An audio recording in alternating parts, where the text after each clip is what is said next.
മനുഷ്യ ശരീരം, മനുഷ്യജീവൻ ഇത് സംരക്ഷിക്കപ്പെടണമെന്നുള്ളത് ഇസ്ലാം നമ്മളോട് കണിശമായി നിഷ്കർഷിക്കുന്ന വിഷയമാണ്. ദീന് സംരക്ഷിക്കുന്നത് കഴിഞ്ഞാൽ പിന്നീട് ഇസ്ലാം പ്രാധാന്യം നൽകുന്നത് ഒരാളുടെ ജീവൻ്റെ, ഒരാളുടെ ശരീരത്തിൻ്റെ സംരക്ഷണമാണ്. അത് വളരെ പ്രധാനപ്പെട്ടതാണ്. വലാ തഖ്തുലു അൻഫുസകും ഇന്നല്ലാഹ കാന ബികും റഹീമ. നിങ്ങളുടെ നഫ്സിനെ നിങ്ങൾ വകവരുത്തരുത്. നമ്മുടെ ശരീരത്തെ ബാധിക്കുന്ന, ജീവനെ ബാധിക്കുന്ന അത്തരം വിഷയങ്ങൾ ശ്രദ്ധിക്കണം എന്നതാണ് ഇസ്ലാം നമ്മളോട് ആവശ്യപ്പെടുന്നത്. ശരീരം സംരക്ഷിക്കുന്നതിൻ്റെ ഭാഗമാണ് രോഗമുണ്ടായിക്കഴിഞ്ഞാൽ ചികിത്സിക്കുക എന്നുള്ളത്. ശരീരത്തെ നശിപ്പിക്കുന്ന, നമ്മുടെ ശരീരത്തിന് ഹാനികരമാകുന്ന കാര്യങ്ങളിൽ നിന്ന് മാറി നിൽക്കുന്നത് പോലെ തന്നെ പ്രധാനപ്പെട്ട വിഷയമാണ് നമ്മുടെ ശരീരത്തിനെ ബാധിക്കുന്ന രോഗങ്ങളുണ്ടായാൽ, നമ്മുടെ ജീവനെ ബാധിക്കുന്ന വിഷയങ്ങളുണ്ടായിക്കഴിഞ്ഞാൽ അതിന് ചികിത്സ നടത്തുക എന്നുള്ളത്. രോഗങ്ങളുണ്ടായാൽ ചികിത്സിക്കണം എന്നാണ് ഇസ്ലാം നമ്മളോട് ആവശ്യപ്പെടുന്നത്. ചികിത്സ വേണ്ട എന്നത് ജഹാലത്താണ്.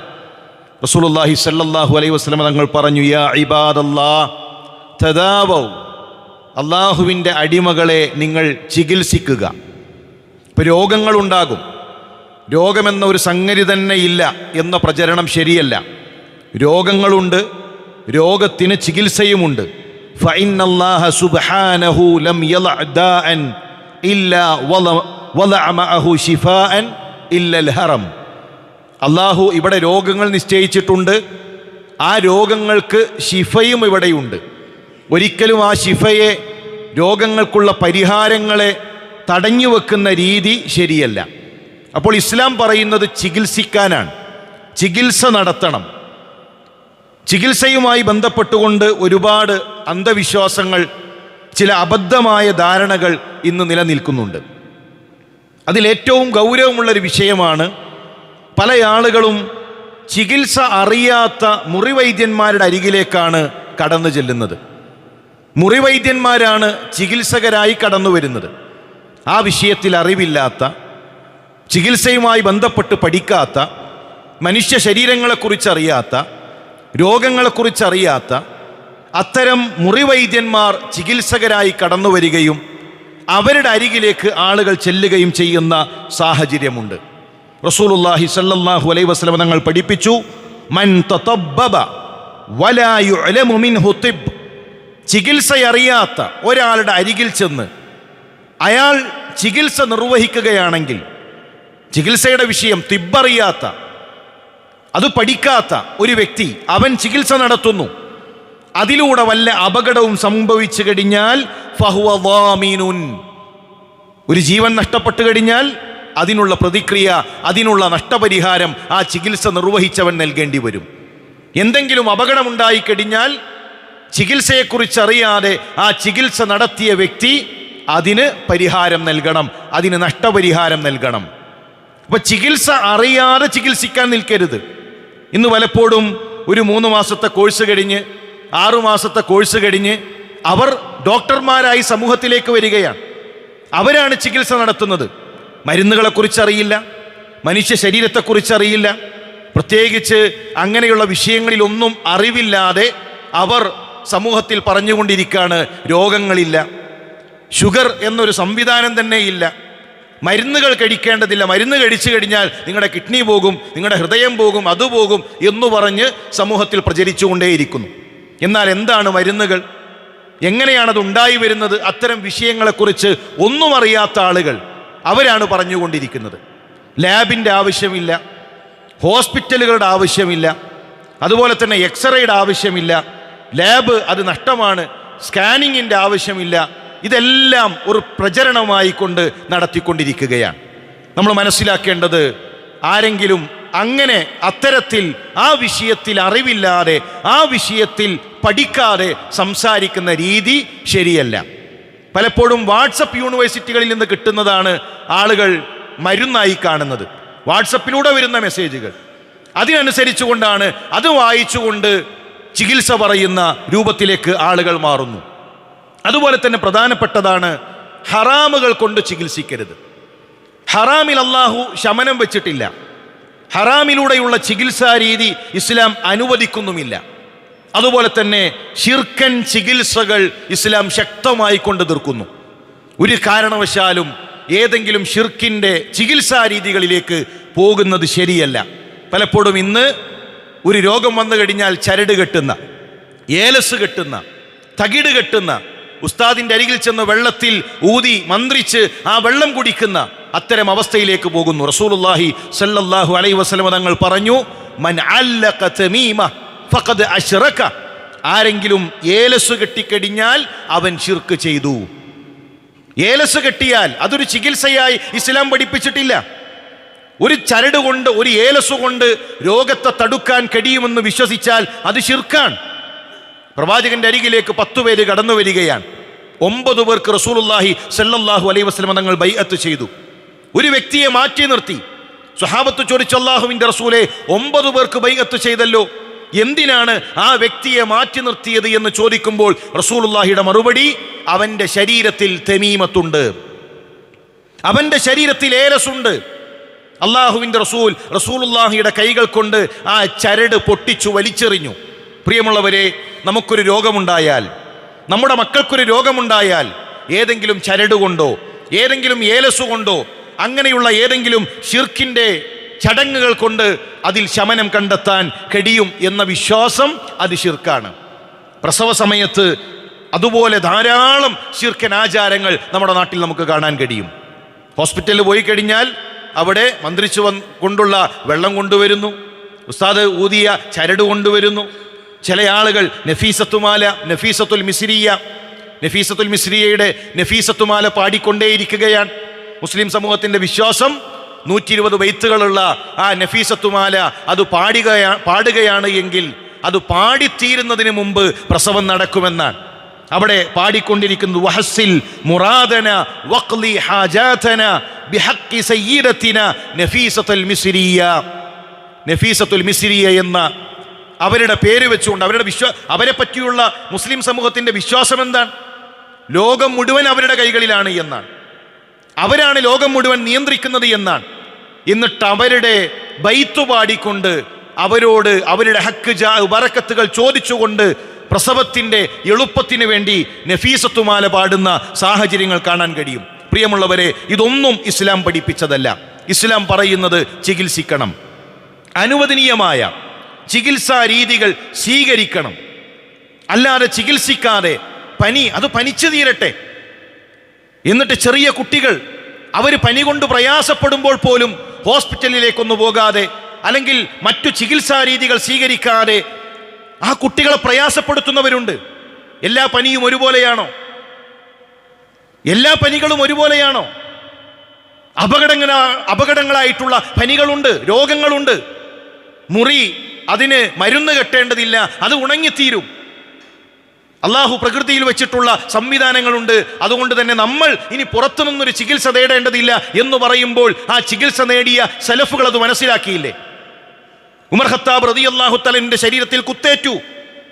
ആ മുറിവ് അത് പൂടിപ്പോകും, അത് ഉണങ്ങിപ്പോകും, അതുകൊണ്ട് ഇനി ചികിത്സ വേണ്ടതില്ല എന്നാണ് ഉമർ റളിയല്ലാഹു തആല തീരുമാനിച്ചത്. ചികിത്സ തേടിയില്ലേ? വൈദ്യന്മാരവിടെ എത്തിയില്ലേ? ആ കാലഘട്ടത്തിലെ പ്രഗത്ഭരായ വൈദ്യന്മാർ ഉമർ റളിയല്ലാഹു തആല ചികിത്സിച്ചില്ലേ? അള്ളാഹുവിൻ്റെ റസൂൽ സല്ലല്ലാഹു അലൈഹി വസല്ലം തങ്ങൾ മരുന്ന് കഴിച്ചത്, സ്വഹാബാക്കൾ മരുന്ന് കഴിച്ചത് ഇസ്ലാമിക ചരിത്രത്തിലില്ലേ? പലപ്പോഴും ദീനിൻ്റെ പേര് പറഞ്ഞുകൊണ്ട് ഇത്തരം ചികിത്സകൾ കൊണ്ടുവരുന്നുണ്ട്. വളരെ ഗൗരവത്തിൽ ഈ വിഷയം നാം നോക്കിക്കാണേണ്ടതുണ്ട്. അള്ളാഹുവിൻ്റെ റസൂൽ സല്ലല്ലാഹു അലൈഹി വസല്ലം തങ്ങളുടെ സദസ്സ് മഹാനായ ഉസാമത്ത് ഇബ്നു ശരീഖ് റളിയല്ലാഹു തആല പറയുന്നു, ഞാൻ അള്ളാഹുവിൻ്റെ റസൂലിൻ്റെ അരികിലേക്ക് വന്നു. റസൂലുള്ളാഹിയുടെ സ്വഹാബാക്കൾ വഅസ്ഹാബുഹു കഅന്നമാ അലാ റൂസിഹിം അത്വയ്ർ, തലയിൽ ഒരു പക്ഷി ഇരിക്കുന്ന ആളുകളെ പോലെ റസൂലുള്ളാഹിയുടെ സ്വഹാബാക്കൾ ആ സദസ്സിലിരിക്കുന്നു. അഥവാ അവരുടെ ശ്രദ്ധ മാറിപ്പോകുന്നില്ല. പ്രവാചകൻ പറയുന്നത് അത്രയും ശ്രദ്ധയോടുകൂടെ അവർ കേൾക്കുന്നു. വസല്ലംതു, ഞാൻ റസൂലുള്ളാഹിയോട് സലാം പറഞ്ഞു, ഞാൻ അവിടെ ഇരുന്നു. ഫജാഅൽ അഅറാബ് മിൻ ഹാഉന വഹാഉന, അറാബികൾ അവിടെ റസൂലുള്ളാഹിയുടെ സദസ്സിലേക്ക് വന്നു. അറാബികൾ എന്ന് പറഞ്ഞാൽ വിദ്യാഭ്യാസമില്ലാത്തവരാണ്, ഗ്രാമീണരാണ്. ആ ഗ്രാമപ്രദേശങ്ങളിലുള്ള ആളുകൾ വന്ന് അവർക്ക് ചോദിക്കാനുള്ളത്, യാ റസൂലല്ലാഹ്, അള്ളാഹുവിൻ്റെ റസൂലേ, അനതദാവാ, ഞങ്ങൾ ചികിത്സ നടത്തേണ്ടതുണ്ടോ, ഞങ്ങൾ ചികിത്സ സ്വീകരിക്കേണ്ടതുണ്ടോ? റസൂലുള്ളാഹിയുടെ മറുപടി, തദാവൗ, നിങ്ങൾ ചികിത്സിക്കുക. രോഗങ്ങളുണ്ടായാൽ ചികിത്സ നിങ്ങൾ നിർവഹിക്കണം, ചികിത്സ തേടണം. അന്ന് ആ കാലഘട്ടത്തിൽ ഉണ്ടായിരുന്ന അന്നത്തെ മനുഷ്യരുടെ വിദ്യാഭ്യാസത്തിനും അവരുടെ പരിചയങ്ങളിലൂടെയും അവർ മനസ്സിലാക്കിയ പിന്നെ ചികിത്സാ രീതികൾ സ്വീകരിക്കണം. അവിടെ വെറും റസൂലുള്ളാഹി പഠിപ്പിച്ച തിബ്ബ് മാത്രമല്ല, തേനു മാത്രമല്ല, കരിഞ്ചീരകം മാത്രമല്ല, സംസം കുടിക്കുക മാത്രമല്ല, അന്ന് ഭൗതികമായ വിദ്യാഭ്യാസങ്ങളിലൂടെ അവർ നേടിയെടുത്ത ചികിത്സാ രീതികൾ സ്വീകരിക്കാൻ അള്ളാഹുവിൻ്റെ റസൂൽ സല്ലല്ലാഹു അലൈഹി വസല്ലം തങ്ങൾ അവരോട് പറയുന്നു. എന്നിട്ട് അള്ളാഹുവിൻ്റെ റസൂൽ പറഞ്ഞു, വാർദ്ധക്യമല്ലാത്ത ഏതു കാര്യങ്ങൾക്കും ശമനമുണ്ട്. വാർദ്ധക്യത്തിന് പരിഹാരമില്ല. വാർദ്ധക്യം എത്തിക്കഴിഞ്ഞാൽ പിന്നീട് അതിന് പരിഹാരമില്ല. മറ്റു രോഗങ്ങൾ, അന്നവർക്ക് സുപരിചിതമായ രോഗങ്ങളുണ്ട്, ആ രോഗങ്ങൾക്ക് ചികിത്സയുണ്ട്. ആ ചികിത്സ നിങ്ങൾ തേടണമെന്ന് റസൂലുള്ളാഹി സ്വല്ലല്ലാഹു അലൈഹി വസല്ലം തങ്ങൾ അറാബികൾക്ക് മറുപടി നൽകുകയാണ്. അപ്പോൾ പ്രിയമുള്ളവരെ, ഇസ്ലാം പഠിപ്പിക്കുന്നത് രോഗമുണ്ട്, ആ രോഗങ്ങൾക്ക് ചികിത്സയുണ്ട്, ആ ചികിത്സകൾ സ്വീകരിക്കണം. ചൂഷണമാണ് എന്ന് പറഞ്ഞുകൊണ്ട് ആ ഒരു വാതിൽ തന്നെ കൊട്ടിയടക്കുന്ന രീതി ശരിയല്ല. പുതിയ മോഡേൺ മെഡിസിനിൽ ചൂഷണങ്ങളുണ്ട്, യാഥാർത്ഥ്യമാണ്. ഏതു മേഖലയാണ് ചൂഷണമില്ലാത്തത്? ഏതു മേഖലയാണ് ചൂഷണത്തിൽ നിന്ന് മുക്തമായിട്ടുള്ളത്? മതരംഗത്ത് ചൂഷണമുണ്ടല്ലോ, ദീനീ പ്രഭാഷണങ്ങളിൽ ചൂഷണമുണ്ടല്ലോ. അതുകൊണ്ട് ഇനി ദീനീ പ്രഭാഷണങ്ങളെ പാടില്ല എന്ന് പറയാൻ കഴിയുമോ? മതരംഗം തന്നെ ചൂഷണമാണ്, അതുകൊണ്ട് മൊത്തം പ്രശ്നമാണ് എന്ന് പറയാൻ കഴിയുമോ? ചൂഷണമില്ലാത്ത മാർഗങ്ങൾ നമ്മൾ സ്വീകരിക്കണം. വിശ്വസ്തരായ ഡോക്ടർമാരെ സമീപിക്കണം. അനുവദനീയമായ ഇസ്ലാം അനുവദിച്ച ഏതു ചികിത്സാ രീതിയാകട്ടെ, ആ ഏതു ചികിത്സാ രീതിയും ഒരു മുസ്ലിമിനെ സംബന്ധിച്ചിടത്തോളം സ്വീകരിക്കാം. അതുകൊണ്ട് തന്നെ അത്തരം വിഷയങ്ങൾ കൃത്യമായി മനസ്സിലാക്കാൻ അള്ളാഹു നമുക്ക് തൗഫീക്ക് നൽകി അനുഗ്രഹിക്കട്ടെ.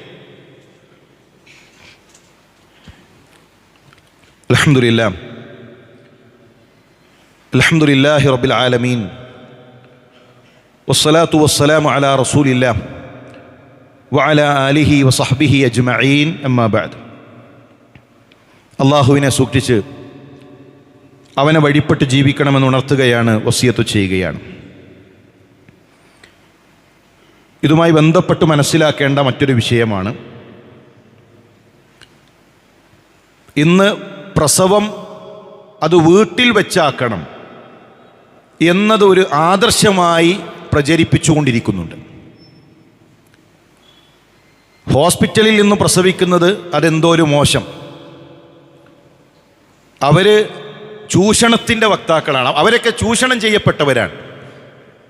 ശരിയായൊരു രീതി എന്നുള്ളത് വീട്ടിൽ വെച്ചുകൊണ്ട് പ്രസവിക്കുക എന്നതാണ് എന്ന രൂപത്തിൽ പ്രചാരണങ്ങൾ നടന്നുകൊണ്ടിരിക്കുന്നു. ചില ആളുകളെങ്കിലും അതാണ് ശരി എന്ന രൂപത്തിൽ മനസ്സിലാക്കിക്കൊണ്ടിരിക്കുന്നു. ഇതിന് പറയുന്ന ന്യായങ്ങൾ, മുമ്പ് വീട്ടിലല്ലായിരുന്നല്ലോ പ്രസവം, ഇപ്പോഴല്ലേ ഹോസ്പിറ്റൽ വന്നത്. മുമ്പ് എല്ലാവരും വീട്ടിൽ നിന്നല്ലേ പ്രസവിച്ചത്. അന്ന് എല്ലാവരും വന്ന് പ്രസവം എടുക്കുന്നൊരു രീതിയായിരുന്നു. ഓരോ വീട്ടിലും ആ വീട്ടുകാരായിരുന്നു പ്രസവം എടുത്തിരുന്നത്. അല്ല, ആ കാലഘട്ടത്തിൽ തന്നെ ആ വിഷയത്തിൽ കഴിവുള്ളവർ, ഒരു നാട്ടിൽ ആ വിഷയത്തിൽ അറിവുള്ള ഒരു സ്ത്രീ ഉണ്ടായിരിക്കും, അല്ലെങ്കിൽ ആ വിഷയത്തിൽ പരിചയസമ്പത്തുള്ള, ഒരുപാട് പ്രസവങ്ങൾ എടുത്ത പരിചയമുള്ള ആളുകളുണ്ട്. അന്ന് ഹോസ്പിറ്റൽ സൗകര്യങ്ങൾ കുറവാണ്, സംവിധാനങ്ങൾ നമുക്ക് കുറവാണ്. ആ കാലഘട്ടത്തിൽ തന്നെ അതിന് കഴിവുള്ള, ആ വിഷയത്തിൽ പരിചയമുള്ള ആളുകളാണ് അതിന് മുന്നോട്ട് വന്നിരുന്നത്. അല്ലാതെ എല്ലാവരും ഇനി അവനവൻ്റെ വീട്ടിൽ, നമ്മുടെ വീട്ടിൽ തന്നെ നമ്മൾ പ്രസവം എടുക്കുക എന്ന ഒരു പ്രചാരണ രീതി ശരിയല്ല. രണ്ടാമത്തൊരു ന്യായം എന്നുള്ളത്, അപ്പോൾ ഹോസ്പിറ്റലിലും മരണങ്ങൾ നടക്കുന്നുണ്ടല്ലോ പ്രസവത്തിൽ. ഇതാ ഒരു ഡോക്ടർ പ്രസവത്തിൽ മരണപ്പെട്ടു, ഇന്ന അറിയപ്പെട്ട ഹോസ്പിറ്റലിൽ പ്രസവ സമയത്ത് ഇത്ര മരണങ്ങൾ നടന്നിട്ടുണ്ട്. അപ്പോൾ രണ്ടും ഒരുപോലെയല്ലേ?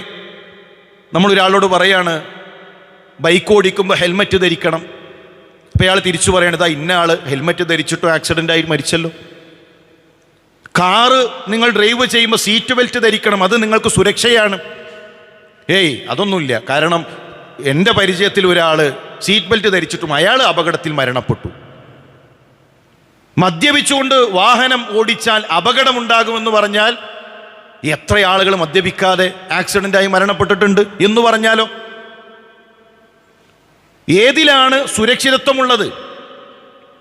അതാണ് നമ്മൾ ശ്രദ്ധിക്കേണ്ടത്. വീട്ടിൽ വെച്ചുകൊണ്ട് ഒരു പ്രസവം എടുക്കുന്നു, ഒരു ബ്ലീഡിംഗ് ഉണ്ടായി, കുട്ടിക്ക് ബ്രീത്തിങ്ങിൻ്റെ ശ്വാസ സംബന്ധമായ പ്രയാസങ്ങൾ ഉണ്ടായി.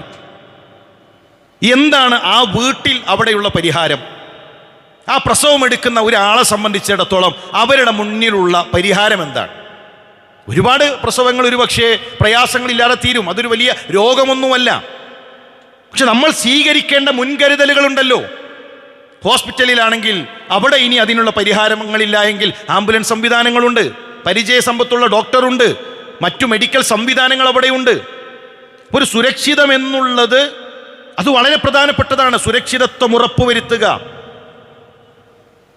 അപകടങ്ങൾ പിന്നെ നമ്മുടെ പരിചയത്തിൽ ഉണ്ടായിട്ടില്ല എന്നതുകൊണ്ട് ഒരു അപകടവുമില്ലാത്ത വിഷയമാണ് പ്രസവം എന്ന് കരുതരുത്. എത്ര അപകടങ്ങൾ ഉണ്ടായിട്ടുണ്ട്. അപ്പം അത് വളരെ പ്രധാനപ്പെട്ടതാണ്. അത്തരം സുരക്ഷകൾ നമ്മൾ ഒരുക്കുക എന്നുള്ളത്. നമ്മുടെ വീട്ടിൽ ഒരു പ്രയാസം വന്നാൽ തന്നെ ഹോസ്പിറ്റലിലേക്ക് എത്താനുള്ള ആ സമയം, അത് ഒരുപാട് സമയമെടുത്തിട്ടാണ് നമുക്ക് അവിടേക്ക് എത്താൻ കഴിയുക. അതുപോലെ തന്നെ മറ്റൊരു ന്യായം പറയാറുള്ളത്, മൃഗങ്ങളൊന്നും ഹോസ്പിറ്റലിൽ പോകാറില്ലല്ലോ. ആന പ്രസവിക്കുന്നു, ആന ഹോസ്പിറ്റലിലാണ് പ്രസവിക്കുന്നത്. എത്ര പ്രസവിക്കുന്നു? ഇവിടെ പൂച്ച പ്രസവിക്കുന്നു, മറ്റു മൃഗങ്ങൾ പ്രസവിക്കുന്നു. ഈ മൃഗങ്ങൾ വസ്ത്രം ധരിക്കുന്നുണ്ടോ?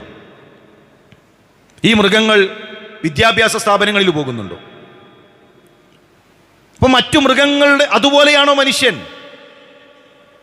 മനുഷ്യന്റെ വിദ്യാഭ്യാസത്തിനനുസരിച്ചുകൊണ്ട് അവൻ പുതിയ കണ്ടെത്തലുകൾ നടത്തിയിട്ടുണ്ട്. അതിനനുസരിച്ചുകൊണ്ടുള്ള സൗകര്യങ്ങൾ സ്വീകരിക്കണം. അള്ളാഹു നൽകിയ നിഅമത്താണ് മനുഷ്യന് ചിന്തിക്കാൻ, പുതിയ കാര്യങ്ങൾ കണ്ടെത്താൻ. ആ പുതിയ കണ്ടെത്തലുകൾക്കനുസരിച്ചുകൊണ്ട് അത്തരം കാര്യങ്ങൾ നമുക്ക് സ്വീകരിക്കാം. മുമ്പ് എങ്ങനെയാണ് ഒരു തേനീച്ച കൂട് നിർമ്മിച്ചത് അതുപോലെയാണ് ഇന്നും നിർമ്മിക്കുന്നത്. തേനീച്ചയുടെ കാലഘട്ടം, അതിൻ്റെ തുടക്കം മുതൽ ഇന്ന് വരെ അതിനൊരു മാറ്റമില്ല.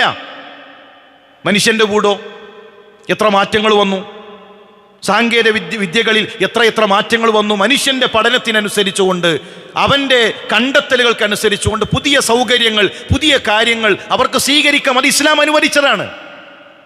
അതെന്തിനാണ് നമ്മൾ കുടുസാക്കുന്നത്? അതുപോലെ തന്നെ പറയുന്ന മറ്റൊരു ന്യായമാണ്, ഇതൊരു പ്രകൃതിപരമായ വിഷയമല്ലേ, ഇതൊരു രോഗമൊന്നുമല്ലല്ലോ, പ്രകൃതിപരമായ വിഷയമാണ്. എല്ലാ പ്രസവങ്ങളിലും പ്രയാസം ഉണ്ടാകണമെന്നില്ല. പക്ഷെ ഒരു പ്രയാസമുള്ളൊരവസ്ഥയിലേക്ക് പോയി കഴിഞ്ഞാൽ, ഒരു പ്രതിസന്ധി മുന്നിൽ വന്നു കഴിഞ്ഞാൽ, കുഞ്ഞിനൊരു പ്രശ്നമുണ്ടായി, അല്ലെങ്കിൽ നമ്മുടെ ഇണക്കൊരു പ്രശ്നമുണ്ടായി, അവരുടെ ജീവൻ ആര് വില നൽകും? അതാണ് റസൂലുള്ളാഹി പറഞ്ഞത്, ചികിത്സിക്കാൻ അറിയാത്തവർ അവർ ഇതിലേക്ക് വന്നൊരു അപകടം വരുത്തി വെച്ചാൽ അതിൻ്റെ വമാൻ, അതിൻ്റെ നഷ്ടപരിഹാരം അവൻ നൽകണം. ജീവൻ എന്ത് നഷ്ടപരിഹാരമാണ് നമുക്ക് നൽകാൻ കഴിയുക? വീട്ടിലൊരു മരണം നടന്നാൽ, നമ്മുടെ കുഞ്ഞിനൊരു മരണം നടന്നാൽ, അത് ഖദറാണെന്ന് പറഞ്ഞ് നമ്മൾ സ്വീകരിക്കേണ്ടത് സ്വീകരിക്കാതെ മരണപ്പെട്ടാൽ അത് ഖദറാണെന്ന് പറയാൻ കഴിയുമോ? ഒട്ടകത്തെ കെട്ടിയിട്ടിട്ടാണ് തവക്കുൽ. കെട്ടിയിടണം, ചെയ്യേണ്ടത് ചെയ്യണം, സുരക്ഷകൾ നമ്മൾ ഒരുക്കണം, എന്നിട്ടാണ് തവക്കുൽ. ഒട്ടകത്തെ കെട്ടിയിടാത്തൊരു തവക്കുലില്ല. അത് വളരെ പ്രാധാന്യത്തോടുകൂടി ഇത്തരം വിഷയങ്ങൾ നമ്മൾ മനസ്സിലാക്കേണ്ടതുണ്ട്. ഒരു മുസ്ലിമിൻ്റെ ജീവൻ, ഒരു മുസ്ലിമിൻ്റെ ശരീരം വളരെ പ്രധാനപ്പെട്ടതാണ്. ചികിത്സ ഇസ്ലാം അനുവദിച്ചതാണ്. ചികിത്സ നിർവഹിക്കേണ്ടവർ ആ വിഷയത്തിൽ അറിവുള്ളവരാണ്, ആ വിഷയത്തിൽ പഠിച്ചവരാണ്. ചികിത്സയുടെ മേഖല, ഏതു മേഖലയും അങ്ങനെ തന്നെ. നമുക്കൊരു മേഖലയിൽ അറിവുണ്ടെങ്കിൽ ആ വിഷയം മനസ്സിലാക്കിയാലാണ് അത്തരം കാര്യങ്ങൾ സംസാരിക്കേണ്ടത്. അല്ലാതെ നമ്മൾ സ്ഥിരമായി മരുന്ന് കഴിച്ചുകൊണ്ടിരിക്കുന്ന രോഗികൾ, അവരുടെ മരുന്ന് നിർത്തിവെച്ച് മരുന്നിൻ്റെ ഒന്നും ആവശ്യമില്ല, ഇതൊന്നുമില്ല, നമ്മളൊരു മെസ്സേജ് വായിച്ച് അല്ലെങ്കിൽ ഒരു ക്ലാസ് കേട്ട്, ഒരു പ്രസംഗം കേട്ട് അത് പ്രചരിപ്പിക്കുന്ന രീതി ശരിയല്ല. അത്തരം വിഷയങ്ങളിൽ ആഴത്തിൽ പഠിച്ചവർ, അത് ഇന്ന് അള്ളാഹു ഒരുപാട് നിഅമത്തുകൾ നൽകി, ഒരുപാട് പഠിക്കാൻ ഒരുപാട് ആ മേഖലകളിൽ മുന്നോട്ട് പോകാനുള്ള സൗകര്യങ്ങൾ നമ്മുടെ മുന്നിലുണ്ട്. അത്തരം സൗകര്യങ്ങൾ ഉപയോഗപ്പെടുത്തുന്ന ഒരു രീതിയാണ് നാം സ്വീകരിക്കേണ്ടത് എന്ന് പ്രത്യേകം ഓർമ്മപ്പെടുത്തുകയാണ്. അതിൻ്റെ അർത്ഥം മോഡേൺ മെഡിസിൻ അതുപോലെയുള്ള മറ്റു മേഖലകളിൽ ചൂഷണങ്ങളില്ല, അത് മുഴുവൻ പരിശുദ്ധമായ രീതി എന്നതല്ല. ചൂഷണങ്ങളുണ്ട്, പലയിടങ്ങളിലും കച്ചവടങ്ങളുണ്ട്. മനുഷ്യൻ്റെ ബുദ്ധിയിലൂടെ അവൻ കണ്ടെത്തുന്ന അവൻ്റെ അറിവാണ്. അതിന് പോരായ്മകളുണ്ടാകും, ന്യൂനതകളുണ്ടാകും, പ്രശ്നങ്ങളുണ്ടാകും. എന്നാൽ ആ ഒരു സംവിധാനം തന്നെ തെറ്റ്, അതിലേക്ക് പോകുന്ന രീതിയെ തെറ്റ്, അത് ദീനിനെതിരാണ് എന്ന് പറഞ്ഞ് ദീനിനെ ഇത്തരം വിഷയങ്ങളിലേക്ക് കൂട്ടുപിടിക്കുന്ന രീതി ശരിയല്ല. അതോടൊപ്പം പ്രവാചകൻ സല്ലല്ലാഹു അലൈഹി വസല്ലം തങ്ങൾ പഠിപ്പിച്ച ചികിത്സാ രീതികൾ, പ്രാർത്ഥനകൾ, ഇതെല്ലാം വിശ്വാസിയെ സംബന്ധിച്ചിടത്തോളം വളരെ പ്രധാനപ്പെട്ടതാണ്. അത്തരം പ്രാർത്ഥനകൾ നമ്മുടെ ജീവിതത്തിൽ ഉണ്ടാകണം. പ്രഭാതത്തിലെ പ്രദോഷത്തിലെ പ്രാർത്ഥനകൾ, അദ്കാറുകൾ നമ്മുടെ ജീവിതത്തിൽ ഉണ്ടാകണം. അതോടൊപ്പം ഭൗതികമായി നമ്മൾ ചെയ്യേണ്ട രീതികൾ അത് നാം തുടരുകയും ചെയ്യണം. അള്ളാഹു വിഷയങ്ങളെ മനസ്സിലാക്കാൻ കൂടുതൽ ആഴത്തിൽ അള്ളാഹുവിൻ്റെ ദീനു പഠിക്കാനുള്ള തൗഫീഖ് നമുക്കെല്ലാം നൽകി അനുഗ്രഹിക്കട്ടെ. അള്ളാഹു നമുക്ക്